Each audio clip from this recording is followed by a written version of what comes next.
This is the first resolution put forward by the State of Palestine at a UN General Assembly meeting. Palestine is not a full UN member state, it's a permanent observer, but it was granted extra rights within the General Assembly earlier this year, including the right to put forward resolutions. 146 countries, not including Australia, recognise Palestine as a state. The resolution passed by 124 votes to 14, with 43 abstentions. Australia was one of the countries which abstained. That is why we abstained on this vote with great disappointment. We wanted to vote for a resolution that directly reflected the ICJ advisory opinion. We wanted to vote for a resolution that clearly offered the Palestinian people a path to self-determination and gave the world a path to a two-state solution. And we wanted to vote for a resolution that gave the international community a clear way to respond to the International Court of Justice's advisory opinion.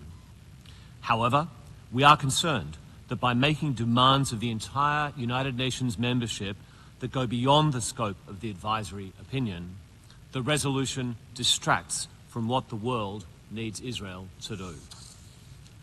President, we are deeply disappointed these concerns were not able to be addressed.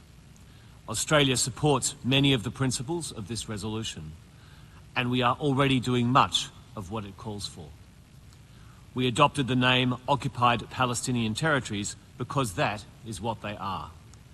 We have affirmed that Israeli settlements in the occupied Palestinian territories are illegal.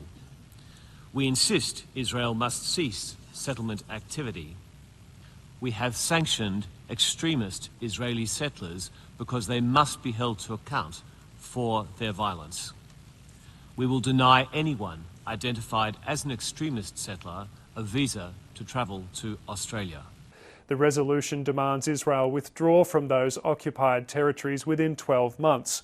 It also demands Israel comply with the other elements of the World Court's advisory opinion.